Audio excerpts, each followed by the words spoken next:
Okay, we are live. What's up, Hey, hello everybody? everybody. Chef Life Knitty, coming to you with Chef Talk. Today, I got a amazing chef here. Her name is Chef Taige Jefferson. I'll let her introduce herself a little bit more. How you guys doing? My name is Tage. I've been cooking since I was 9. My grandparents inspired me to cook. My uncles opened up a restaurant when I was a kid. I've been working with them. Shout out to my uncle Brian and my uncle Jim Bob, my uncle Ray Ray.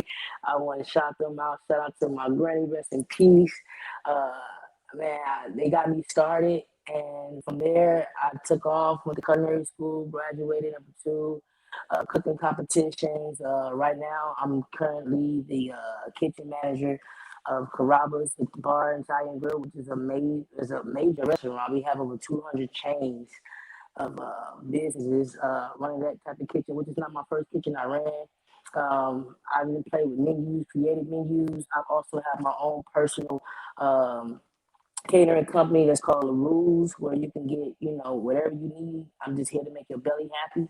Uh, yeah, man, like I do this. There we go. There we go. I do this. Nice, nice, nice. I love when chefs actually, you showed a lot of passion in that, and that's something good. A lot of I feel like in our industry, a lot of people don't have that, So when people are smiling and Right. really happy and enjoying what they do, it shows a lot.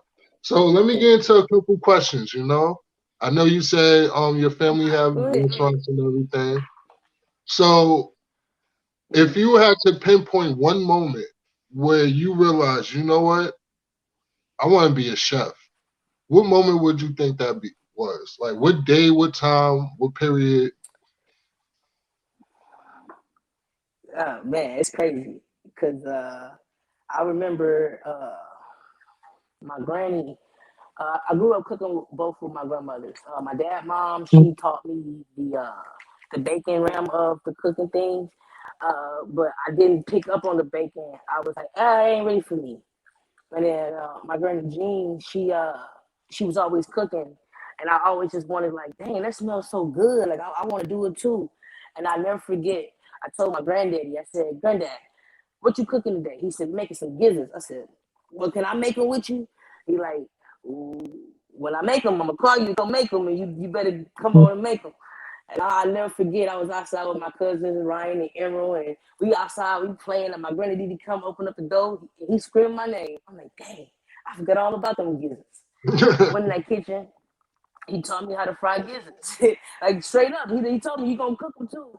He taught me how to fry them, and I just found a love for it. So every Thanksgiving or holiday, my granny started cooking, and I'm right there with her, right there with her. And as I started getting older, and my mom would start like when I got like 13 or 14, my mom started to let me like get on the stove by myself, and started to do a little dibbling and dabbling there. And then before you know it, I was cooking meals for dinner, Mm, and before you knew it, my granny just passed down recipes, his recipes, his recipes. And then I come from a line of chefs. Like my whole family cooked. My uncle Brian and my uncle Jim, my uncle Ray Ray. They taught me a couple things. My uncle Brian really put the work in with me though. Like for real, like hard on me because he knew that I can do it. Gave me my first GM position. Opened up a restaurant, brand new restaurant, let me run it. I ran it my way, helped me let me make recipes up, put it on the menu, see how it sell. It got to the point where they wanted my food so bad, he was allowing me to run my own kitchen out of his kitchen. You know what I'm saying? I used to have lines wrapped around the door, people to come eat my food. I was selling 2 items, and I was making, and you would be amazed about y'all for 2 items, and they asking for more. And I sell those same 2 items, and they still coming and they want more, and then I add more, and they want more, and it was just like I started to get a little part-time job, and I decided like, man, this stuff is pretty fun. Went to school for it. I almost went to school for music. I almost went to school for something else, and my mom and my dad talked to me. It was like, you got to go to school for culinary. Like you got to do it. Like it's in you. Like because my dad cooked as well. My dad is also he also cooked as well, and he put a lot of time with me as well. And I'm like, you know what? I'm gonna do that. I went to school, and it was literally like I never done it before. It's like it had stole my heart all over again. And Mm. it's like the passion is there. I get excited when I talk about food. Well, you said you went to school for it, right? Me personally, Yeah, I I went I went to to school for it as well, and I'm one of those people going to school for it. I personally see the benefits of it. I don't see the mm, benefits of going to like an elite like chef school when nah. you all learn the same thing from every school. But I would say I would Mm. ask you a question. Which one teacher that which name a couple teachers that stood out to you during school? Because I know I have a few that really stood out and really changed the course of my life as a chef. So name a couple teachers, highlight them. I'm gonna be honest. I had a couple teachers, but it's only one that I really that Bill Stinger. Uh, he really like it's like he just like the first day of culinary class, and he just looked at me, and it was just like he was hands on. Like, you know what I mean? Like he was just I like definitely know what it you was like mean. he seen it. And yeah, it was just like any type of anything extra that was going on or whatever, he'd come tell me about it. Like on his own. Like he told me to wait after school, and um I waited, and he took me to his restaurant. He showed me around his restaurant. He got me started, showed me the ropes, gave me advice, and then like from that moment on, it was just like no matter what grade I was in, or if I was, just no matter what, he always made sure he put that extra effort into me. And I Mm, had my other chefs put the extra effort into me as well, but he went outside the box. Like I wanted to get better with something, so he would come early to work. Like he'd come. I was in the lab at 6 o'clock in the morning. We don't start class till 9. You know, mm, he's coming. He's coming to lab at 6 o'clock in the morning with me, so I can practice how to pipe cakes or how to mm. practice how to my cutting skills a little bit better. Just whatever it is that I wanted to learn that I didn't know. Like he made sure that I knew it. You That's know, funny. I and he put I that like effort that you into me. said it wasn't a lot of teachers. It was only a handful because I would say in culinary school I had about 12 different culinary teachers throughout my the course of college. But I think the one that stood out to me the most Mm-hmm. was my first culinary teacher, and I think he stood out to me because one, he was a black teacher, he was a black male Mm-hmm. teacher, and I never really had a black male teacher ever. So for it to be a culinary male teacher in college, that really blew my mind. And he challenged me. He challenged me the first day because the first day we all had to like introduce ourselves, cut and whatever. And he's like, "Listen, if you get the best grade in this class, I'll buy you a chef knife." Like it was that little of a challenge. But just the fact that he seen something in me to want to challenge me, I ended up getting the best grades in the whole school for freshmen. Yeah. So it's like things like that is like okay, you know. So I like that you said you do have teachers that challenge you. You know. Now speaking of Mm-hmm. challenge, right? We all know this is the Right. culinary world, and the culinary world could be very male dominant. Hard. You It's know, difficult. so Yes. knowing that it's male Yes. dominant, I personally give every woman in the culinary field my props and like my everything because I know how tough it is, even for black men. So I can only imagine how tough it is for Yeah. black women. So with that being said, what would you say is the best experience in the culinary field and the worst experience in the culinary Um. The worst experience is walking in there knowing that you did a good job, knowing that you can do the job, knowing that you're good at the job.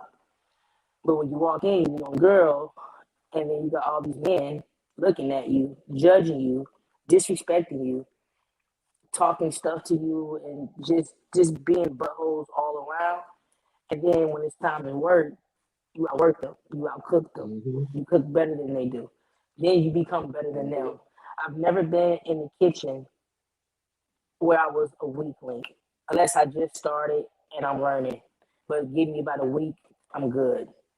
You know, like the job I got now, I walked in that job. My first determinant when I walked in there, I said, I'm walking in here with a purpose. I was working by myself on day three. Day three, I knew my menu. I knew how to push my food. I was already in the conversation of promotion and management within 4 months of me being on the job. With me being on the job within a year, I've already had been promoted. And my year, my job moved me to another state to run one of their restaurants. I already proved myself in 4 months. I wasn't even Mm. at the job a year. I just made my year with my company. I think from a male's perspective, seeing women work in the field, I I feel a lot of y'all get hit on by the employees as far as like the culinary. You know, you might get hit on by the Even with cook. the women that's in the even when it's other women in the kitchen as well. Like, like Mm, if they still don't like you, like even right now, like what I'm going through with my job right now, it's like, they want you to prove yourself. Well, I've already proved myself. I'm here. How mm-hmm. much more do you want me to prove myself? And it's like, I go to work every day, and it's just like, and it's not even about proving myself to my boss because my boss knows what I can do. It's the people that wants to see me do, like my line cooks. Like it's like I don't mind. I help you. I do whatever. But it's still they're like it's because I'm a girl. I know if I was a man, they would treat me a whole different What I would different say, way than what they what I treat me would now. say is about the prove yourself aspect. I personally feel like that's something that just being in a managerial position is going to render because it's like for Mm-hmm. me, right? It's like I don't want somebody to tell me not to smoke cigarettes if they're smoking cigarettes. You know, so for example, I wouldn't want somebody to say do this if they can't do that themselves. Mm-hmm. You know, or at least show me how to do it. Mm-hmm. You know, because a lot of times what happens is people will critique the other person work, but can't do that same work themselves. So if you show Mm-hmm. it without them asking you to do it, it gives a automatic level of respect. You know, But that's especially the if you could thing. do it. I've done that. They just don't like me.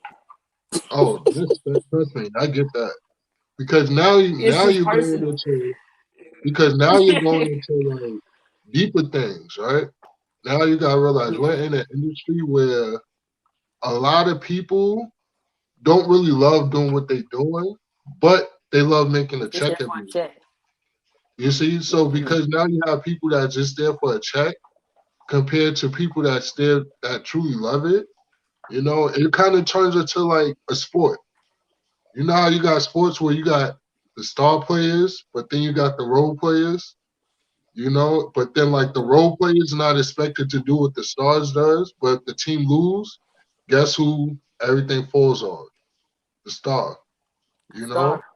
And now being Mm-hmm. a star and knowing you're the star, you gotta realize that comes with the territory. So the best thing to do is just make a team to where they know, you know, it's like they know their roles. A lot of people try to be in a bigger role than what they actually are capable of doing. And because they can't Mm-hmm. get that role, they'll get jealous of the person who's actually in that role. You know, and honestly, a lot of times being Yeah. a black I've, male I've or black female, that tend to make a lot of other coaches like the fuck, you know, it's like a almost rejecting because they can't fathom a black man or a black woman being in a position to tell them what to do. So a lot of that comes into play as well. yeah, well, well, honestly, I'm just my lads, my lads, well, I'm not gonna say who they were, but they called me cocky, and I corrected them and I told them I'm not cocky, I'm confident. You know, why would you want somebody that's unconfident to run your kitchen? You know, Exactly. like, and it, and it's not and it's not about being cocky. I'm just very assertive and I know what I'm doing. You know, Hmm. and I just feel like that's a mind game. It is like I'm not cocky. I'm not intimidated. I'm not intimidating. You're intimidated. You know what I'm saying? Like you feel It's some that type of part. way. Like it's just like It's like, how can you I'm do it not and I cocky not enough. do it? It's like, how Right? can you do Yeah. it and It's I like not and do then it? and then I Trust me, can do it, but I'm cocky because I know how to do it. You know, and it's trust like me. it's just. But I know I'm still gonna always stay true to myself, and I'm gonna Mm-hmm. always be me. And I'm not gonna let nobody tell me or treat me differently. You know, like I said, all I want to continue to do is just continue to apply the pressure. You know, I'm not trying to make no friends. I ain't trying to make no enemies. I'm just trying to work. Mm-hmm. You know what I'm saying? I feel like what happens is when people put their head down and just work, and do it because they love it. What happens is once you look up, you'll find yourself in the realm of people that love doing it, what they do as well. And it takes a while to get there. It's Mm-hmm. not an overnight thing. Sometimes it takes 5, 6, 10 years to really get to the level where you feel like, yo, I'm around the people I need to be around in this field. Because this field could definitely drive Yeah. people crazy. It's been, as much Oh as I love man, it, it's been times where I suicide. was like, yo, you see what I mean? As much as I love it, it's been times where I was like, you know what? Yeah. I don't know if I want to do this shit no more. But like I said, the love keeps Yeah, things I had going. those moments too.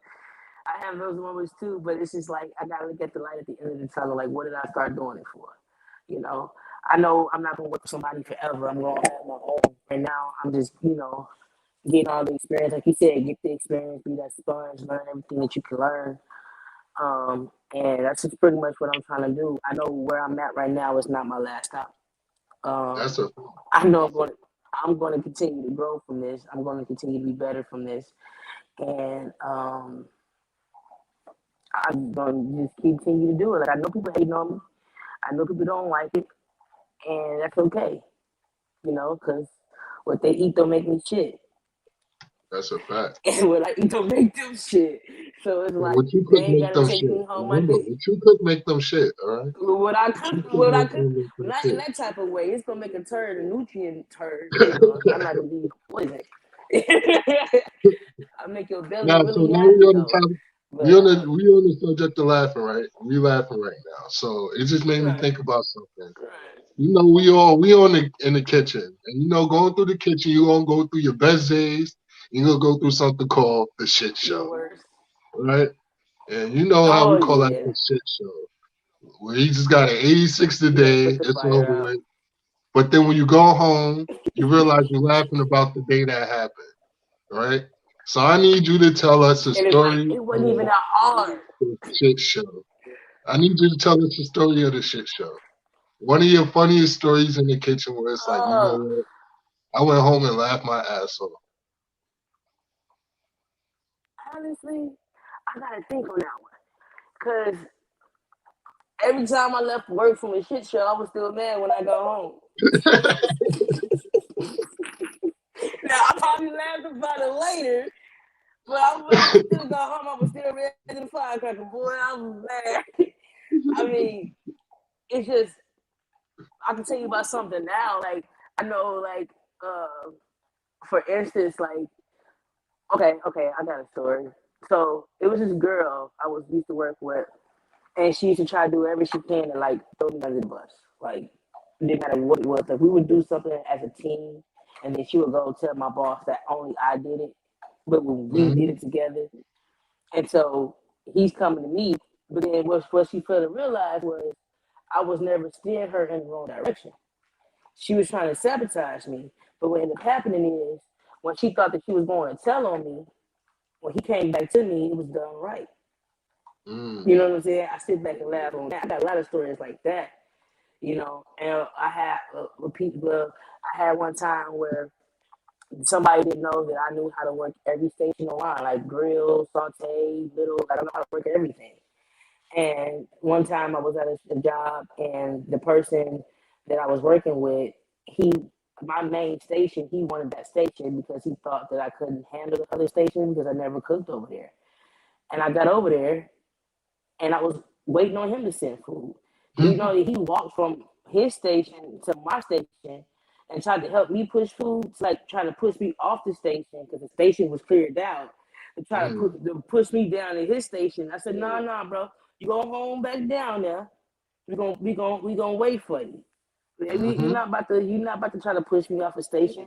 And that's kind of like what it is. Like if anything that's funny with the shit shows is they think they can bully me, but you can't bully me. I'm not gonna lie to you. That's I'm just not. that's They hate that's a that. good way to look at it. That's a good way to look at it because I know I've been in a few shit shows, you know. Nah, Trust me, I've man. been in this industry for a minute now, so like, but I would say there's one shit show I know I've been in, right? Mm-hmm. Where I hated the day, but at the end of the day, I realized this was the fuck I do. And it gave me Mm-hmm. so much more confidence to do what I do. It was one Sunday. I helped open up a restaurant at home on 122nd and Lincoln. It's Mm-hmm. called Ball and Wine, right? Mm-hmm. I helped open that spot up. And you know, everything's good. About 3 months into it, it's one Sunday. Brunched out, everything, all books, everything on the books, you know? Mm-hmm. When I tell you the whole kitchen staff called out from the dishwashers to the 3 line cooks, I was literally the only one in the kitchen. And when I tell you I had to Dang. probably make like damn near 300 plates by myself, like, but the way it opened my head up, it's like I start making things easier for myself. You learn. So the way I start setting up my station, I felt like if that didn't happen, I would have never understood how to set up better. So Mm-hmm. when everybody came back, of course I black on them, but now listen, that's how we want to set this station up. You know, so I realized like a lot of the shit shows, those would be the best learning moments because you can Nah. actually Real, learn yeah. something in it. Like, you know, you learn how tough you are, you learn mentally how focused you can be. You just Mm-hmm. lock in, and guess what? You look up and it's over with. You know, that's how I look. That's how I look at the shit show. You know, it Now sucks I didn't going have. through though, but it's funny when it's finished. I didn't have some services where I was the only cook online and I have to push some food. Uh, but sometimes, be honest with you, if I'm set up and I'm stocked up nicely and I got a time to set myself up, I personally don't mind working by myself because I feel like it gets done. You Mm, know, because like if I'm working by myself, I'm not holding. I'm pushing everything when it's mm, done. You know, that's a I fact. ain't wait. I'm not waiting, and I just. I mean, I've crashed before. Like I said, I done messed up. I didn't, I ain't perfect, but I was, like I said, until I got to the job and I started training, I'm gonna give him a shout out. I ended up meeting one of my best friends. Shout out to Tevin. I would not be where I wouldn't have the new knowledge that I have now. He gave me a piece of that. You know what I'm saying? He trained me uh in some certain things and showed me the ropes of the way. And when I got there, he was the strongest one in the kitchen. And then when I got there, it was like he was like so happy to meet me because Mm-hmm, he didn't have to have that big old load on his back by himself. You know what I mean? mm-hmm. And I honestly I don't think that I would have became a beast because I was already a beast, but like he challenged me to become even more of a dog. You know what I mean? You And sharpened your knife. I yeah, call it yeah, that's sharpen my exactly what knife. he did. He You just sharpened sharpened your the knife. knife for me. Yeah, and he always, if you stay ready, you ain't got to get ready. I'm like, all right, I'm ready, Mm-hmm, I'm ready. You know what I'm saying? And then if he see me messing up before I can even mess, don't do that. Oh man, mm-hmm. correct me. Let me know that I'm wrong because I mess up from time to time too. You know what I'm saying? And even if I fail or even if I didn't do as good as I thought I could do, you know what I'm saying? He ain't never come to me. He never bashed me. He never talked down to me. It was always, you still did a good job. I'm proud of you. I could have burned up 6 steaks. You know what I'm saying? But he still Mm-hmm. let you know you tried, you gave your best. I'm still proud of you. That's Tomorrow he's it. gonna do it better. And then tomorrow, this is what you did wrong. and this is how you fix it for the next time. You know what I mean? Because I'm still young. I Mhm. just made 30. You know, so I don't know everything. I know a lot, but I don't know everything. And I learn every day. And he most definitely last year of my life, like really he's really been rocking and rolling with me. Like I call him almost every day. You know what I'm saying? Mhm. Like when I put my orders in, if I got a question or if I whatever I'm doing, if I'm not unsure, if I need a second opinion, I pick up that phone and I call him.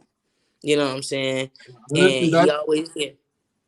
that's amazing to have a mentor. I tell every chef or every aspiring chef, if you Mm-hmm. really want to be in this industry, it's definitely have at least one or two mentors that you could call on a daily basis and just like talk to.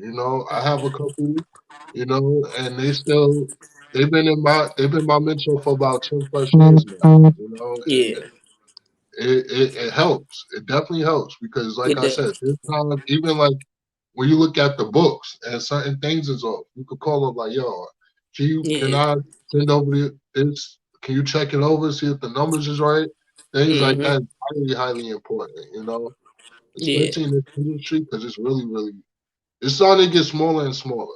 I feel like a lot of people are leaving the culinary industry, but the ones that stay in are really like, The I ones feel like, that's leaving was never really in it for real. They leaving. yeah, They was there for the money, and then now they found something else and they're leaving. It was just a job for them. But the ones that's staying are the ones who literally breathe, sleep, and eat literally the mhm, restaurant business. Like I've been in the restaurant business since I was 13 when my family opened up the first restaurant. Steel City Cheesesteaks, located in Gary, Indiana, and Big City Cheesesteaks, located in Hammond, Indiana. Um, I started working, and my uncles and them, I started off literally as prep.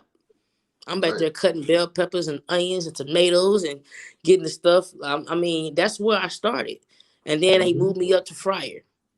And then he moved me up to cat. And then one day we was just at work, and my uncle Brian, he said, "Come here." I went over there. He threw me on the grill. Like threw Hmm. me on the grill. I was like maybe 15 or 16 years old at this time. He threw me on the grill and he told me this is what you do, this is how you do it, and walked away. Came back, checked on me. I'm still doing it. And before you knew it, that's where I was at. And I ended up starting off as a grill cook. Nice, I nice, started nice. off. I floated around when I was younger when I couldn't really touch anything. But once I was able to Hmm. get in the kitchen, I started off as a grill cook. And I literally was a grill cook all the way up to maybe like 3 years ago when I started to like being like a primary like saute cook. You know Hmm. what I mean? But but I always knew saute, but my spot was grill. Like I was Hmm. always on grill. And so that's like when they throw me on grill, I get excited because it's like, oh, I remember this. You know what I'm saying? Like, and they're like, you want a thermometer? Nope, I got my hand. That's You know, it. I I learned got the my hand method. on my child. That's it. Yeah, I'm good, That's it. and I push it. You know, sometimes Hmm. somebody say, oh, they want a little bit more of this, a little bit more of that, or whatever. Cool, but they don't happen too often. They That's don't what's happen. up. That's what's up. I like hearing stories like this because it actually helped inspire me even more, like Yeah, knowing that we got a group of us that really in it, like on a daily yeah. basis, like, putting our head down, putting ourselves our foot down, just Heads keep up. moving forward, you know. Now, talk about like let's say traveling and everything, I Hmm. know from America, most of us grew up on soul food and everything like that, right? Oh yeah. Now, if you were to have a chance to take a trip anywhere in the world to eat any food in the world, what's that one place you would go and eat? Where's that one place you would go to eat? I'm gonna be And, honest with you. A lot of people might hate my answer, but I go to China mm. before the coronavirus. I ain't going because I love Chinese food. I love Asian food. I love the cuisine, Japanese all around. That was one thing that me and my granny bonded over. Me and my dad and my siblings too. Like that's our favorite food.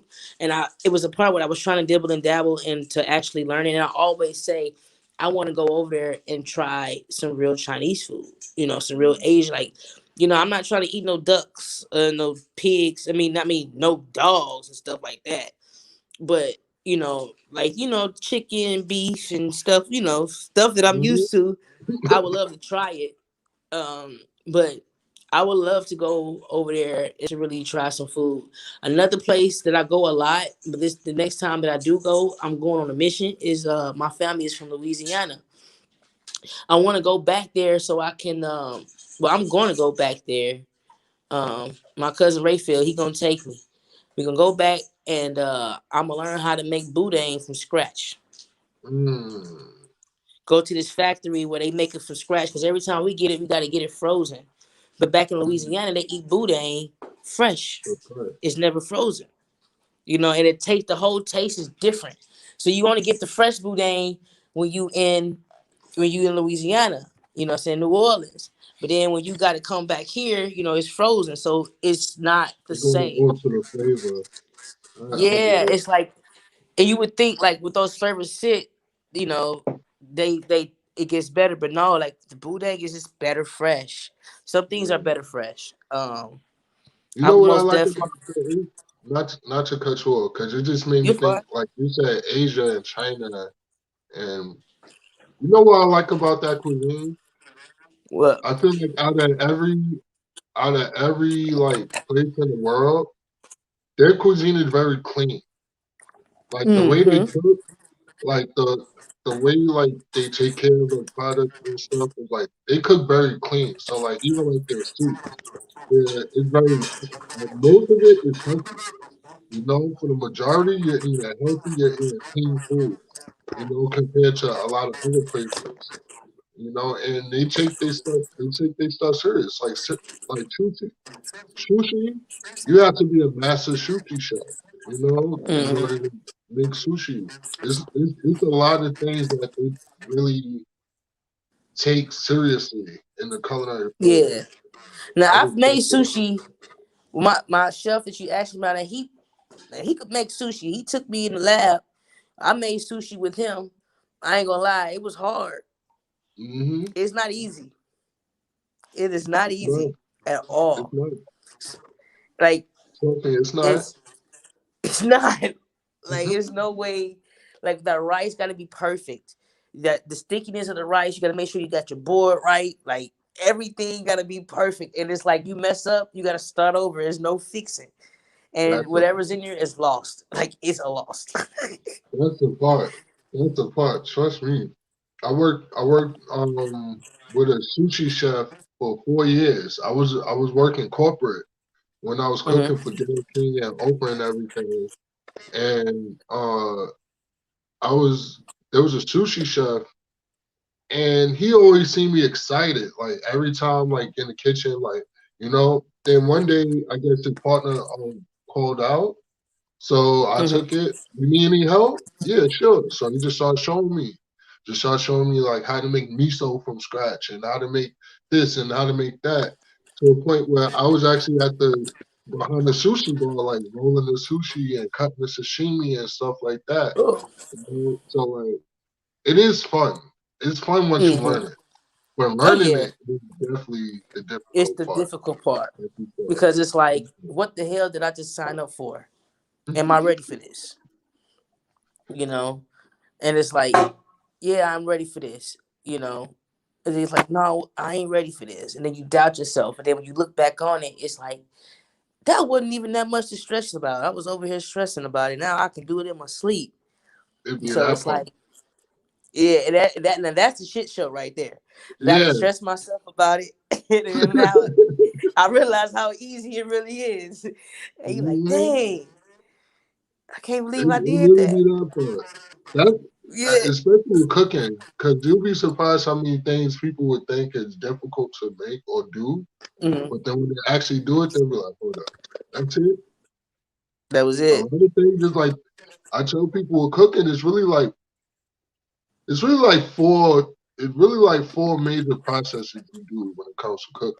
You know, you got your cold cook, you got your saute, you got your oven, and you got your like over the heat. Desserts, You salads, know, yeah, appetizers.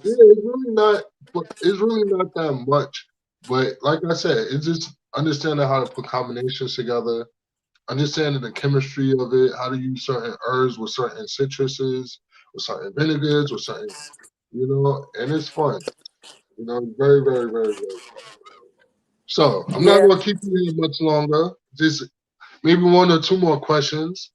Ask all So you I would want. ask you, what is your goals for within 2020, 2021 is here, 2022 is coming.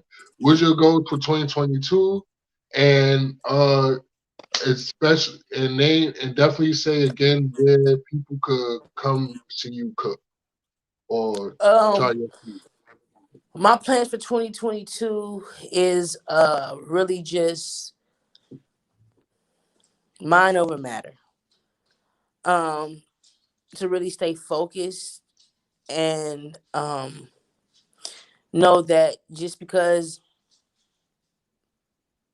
I'm here now don't mean I'll be here tomorrow. There's always somebody that's coming to take your spot. You know what I mean? Which means that I have to keep applying pressure and I have to keep learning because I don't want to be that old dog who don't know no new tricks. You know what I Right. mean? I have to also, I know that it doesn't matter how long you've been doing something or you still can learn from someone. You know, Hmm. it might be something that I didn't think of that you thought of. You know, you can help me always learn, always know that you can take help from others and that you can know better. You know, and it's just really just continue to learn and continue to grow. And I know my next is if I don't get promoted, which I have a good feeling within probably I just got here, but in a couple of years I'll be promoted. But I ain't really worried about being promoted or not. Honestly, my main focus for real, is to get all my ducks in a row 2022. So whenever I'm ready, that I can go ahead and open up my own. So There we that's the go. goal at the end of the tunnel. Honestly, this is just a stepping stone to get me started, so I can learn what to do, what not to do, get paid to Hmm. learn it. You That's know, it. and that's it. And that's really all I'm doing. Getting paid to learn from your mistakes, and you pay me to make them, and you pay me to clean them up, and you pay me to learn them, and then That's I'm gonna take it to my store, and I'm not gonna make them because you know what they say: a wise man learn from somebody else's mistakes. A smart man learn from making his own. I want that's to a be fact. wise. I don't want to be smart. That's a You fact. know, That's a and fact. so I'm just like I said. I'm just learning. So when it's time for me to really put on a show, I'm gonna put on a show, like Nice. hands down. All right. So one more question, and I'm gonna have you out of here. And this is a part where I like I like chefs to manifest certain things. Mhm. Like I manifested, for example, I was 17 years old, and I was telling people I'm a cook for Oprah. I'm a cook for Mhm. Oprah at 17 years old. To the point where I was 28 years old, I actually had the opportunities to cook for To Oprah. cook for Oprah. You know what I mean? So this is the manifestation part. You got two celebrities that you want to cook for, that you're going to cook for. Name the two celebrities you're going to cook for. Tony Braxton, Mm, cause that's my idol. I love me some anybody that knows me knows that I love me some Tony Braxton. Gotta cook for Tony Braxton, and I most definitely gotta cook for Gordon Ramsay. I got mm, to. I love me some Gordon. Like I love me some Gordon, man. And I ain't even gonna hold you up. You talk about manifestation. Like I'm manifesting that I be just as big as him. Because mm-hmm, it's a lot of female celebrity chefs, but they ain't big like that. You know, mm-hmm. I'm trying to be bigger than big. I'm trying to be Clifford the big red dog, literally. I'm trying to stand out. Like I'm really trying to be the star of the show. Like, you know, because I know that I can do it. And you will. I know And that you I are can do it. doing it. You I'm will and doing you it, are and it's doing it. happening. Most Yeah, definitely. and I'm So, happy. give people your Instagram, your Facebook, where they could follow you at, and one more time where they could catch you cooking, so they could come Uh, through. I definitely gotta come through too when I'm in that You gotta area. come. Matter of To fact, we try gonna chop out. it up after this Of stream course, too. of course, of Well, course.